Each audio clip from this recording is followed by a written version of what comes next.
The Samsung S21 Ultra has just come out. I mean, it's available to buy in the market right now. It's available in the United States to buy, and it's a brilliant phone. It's a fantastic phone. So why am I telling you not to buy it? Well, let me tell you right away, people who are watching this video, that I'm not asking you not to buy it. I'm saying that once you know that this phone is something you were planning to buy and you have figured out things about this phone and you just want to know if there's anything that could possibly change your buying decision, some con or some negative about this phone, then this is the video to watch. This is not a video to watch if you want an overall review of the Samsung S21 Ultra. There are a ton of videos out there on YouTube that will tell you about the positives, about the amazing features of this phone. This is an exquisite piece of smartphone. This is probably the best Android smartphone in the world right now. And there are a lot of features in it that are incredible. The camera, the processor, the screen, the display, I mean, they're amazing. But this video is not focused on that. This video will show you what are the possible negatives, or actually the negatives, of the Samsung S21 Ultra. And I'm going to start off with one very obvious point, which for some of you will be a non-issue, for some of you it will sound like it's a very silly point, but it's something that you need to know before you buy this and have it in your hands, and that is the size of the phone. It's a big phone. At 6.8 to 6.9 inches display size, you're going to get a phone that's pretty big. So if you have tiny hands, or if you have pockets in which you want to put the phone but they're small, then this is not the phone for you. If you buy the Samsung S21 Ultra, you need to be able to handle a biggish phone. A big phone has many advantages, it has some disadvantages. So that's a decision that you need to take right away. It's one of the things that have come up in some reviews, that they say that it's a bulky phone. Well, of course it's a bulky phone. It's a bigger phone. If you want a tiny phone, go for anything else. Go for the smaller version. Anyway, that was the first con that we started off with. Let's go into the others. Here we are. Here is a review that says that the negatives of this Samsung S21 Ultra is that it's expensive. Well, yes, it's maybe around $1,200, but it's $100 less expensive than the S20 Ultra. So that may not be a really big negative. If you're planning to buy this kind of a flagship Samsung smartphone, then you will have to spend some money, a good amount of money. No expandable storage, yes, that is the issue. If a lot of people want the option of being able to put in a micro SD card into the telephone, into the smartphone, and get more storage space. Samsung S21 Ultra doesn't have that. No charger in the box. Most phones are not coming with chargers in the box nowadays, but yes, it is there. There's no charger in the box. You'll have to buy it separately. You'll get the cable, but there'll be no charger. So that's a added expenditure, I suppose. Here's another one that's saying it's pricey. Of course it's pricey. It's one of the best phones around. And it's got no charger or micro SD card. We just discussed that. A bit bulky. Yeah, we just talked about that. It is definitely. Here's a bit more about the size. It says that, if your hands are small, it'll feel bulky, which we discussed, and it's given its size as 75.6 millimeters by 165.1 by 8.9, and it weighs 228 grams. Now, another thing that this guy has added, this reviewer has added, is the huge camera module at the back makes the device wobble, and it's a bit sharp around the edges too. That's something I haven't heard. How can it wobble? Okay, if you're keeping it on a plain surface, then it'll wobble. But I don't think that's what you're going to do most of the time. It's going to be in your hand, or you're going to keep it somewhere, and I mean, you're not going to wait for it to wobble. So anyway, that is something. It's got a camera bump, and that's going to make it wobble, and it's a little sharp around the edges. But of course, the phone by its new design doesn't have any sharp edges on the corners.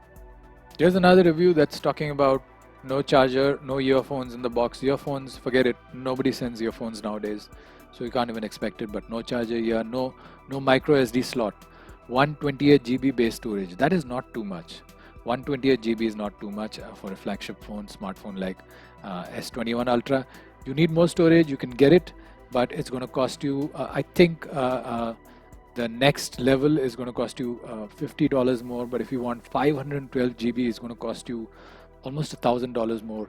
But that comes with a combination of 16 GB RAM. So yeah, that's a different combination, but the base storage is 128 GB, and that's maybe not enough.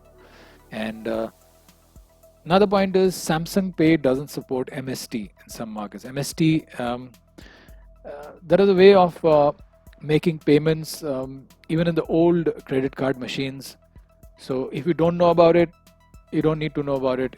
It's not even a con for you. You'd never used it. But if you have been using it, then yes, Samsung Pay doesn't support MST in some markets. It can make a difference for you. So that's one con that you can think about, but not a big deal, frankly. Okay, no 45-watt super fast charging support. That is something that you should consider if you're looking at a phone that gets super fast charge with 45-watt supercharging. That's not there. That support is just not there with the Samsung S21 Ultra. Here's another review, and it says it's heavy, 223 grams. Yeah, it's heavy. If you plan to keep holding it in your hand for hours, it'll be heavy.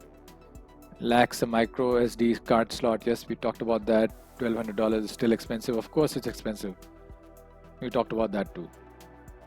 Now, you must have heard that the S21 Ultra gives you compatibility with the S Pen. Fantastic. Okay, you don't get it with this phone. You have to buy it separately. That's one thing.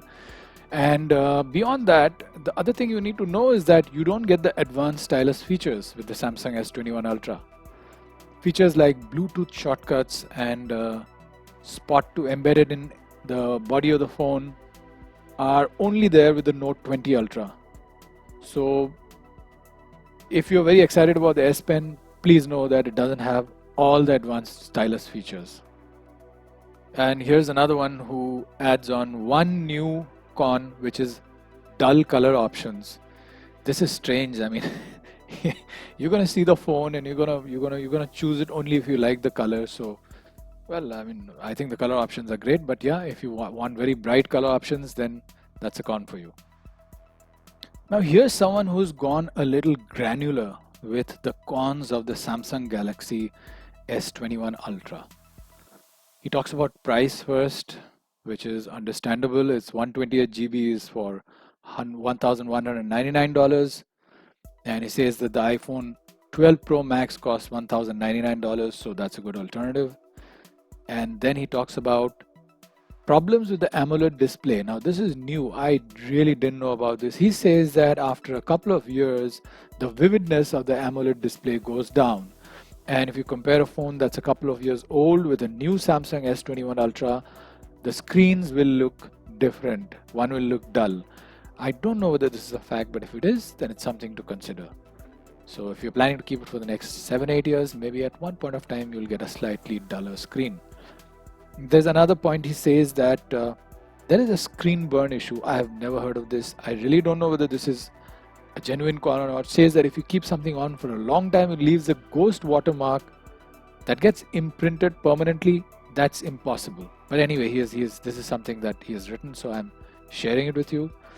Now, as far as the processor goes, there are two processors this phone is using, either the Qualcomm Snapdragon or the Exynos. So he's saying clearly that if you're in the US or you are in South Korea, you're lucky, you will get the Qualcomm Snapdragon, but in other places you will get the Exynos processor, which is not as good.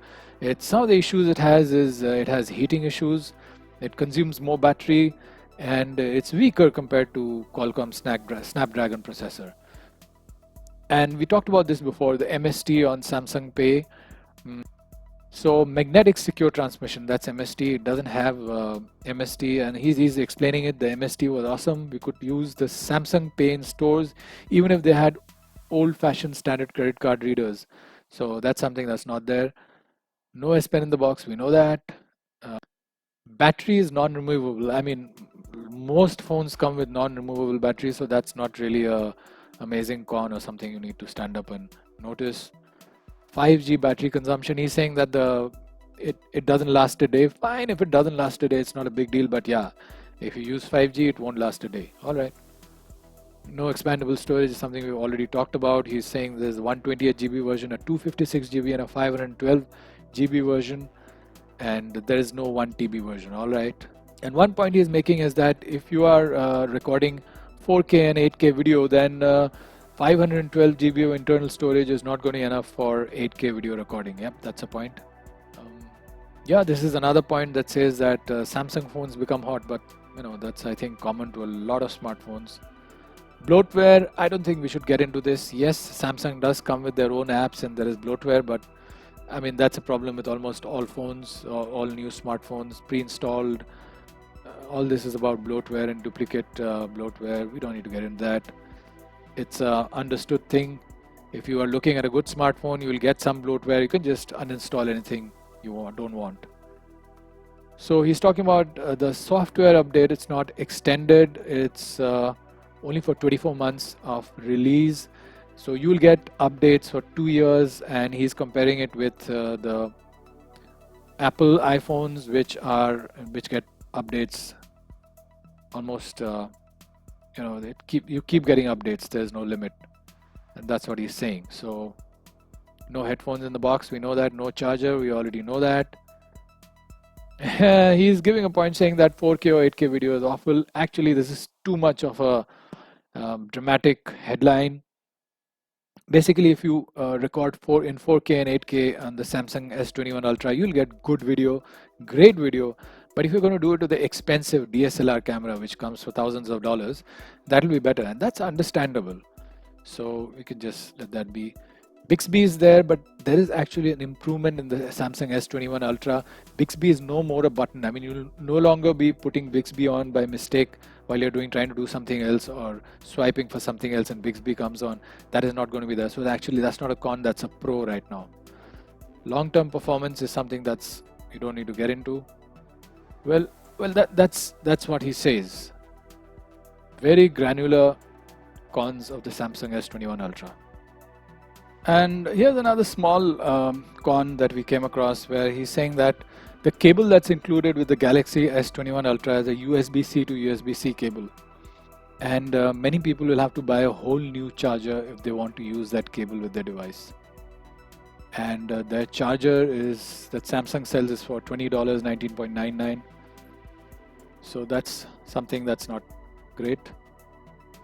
And this review also talks about the option of a 25 watt charging and 45 watt charging not being there. So it's a little bit of a bummer, as brands like OnePlus, Huawei, Oppo and Xiaomi have been pushing charging speeds to 30 watts, 60 watts, even 120 watts.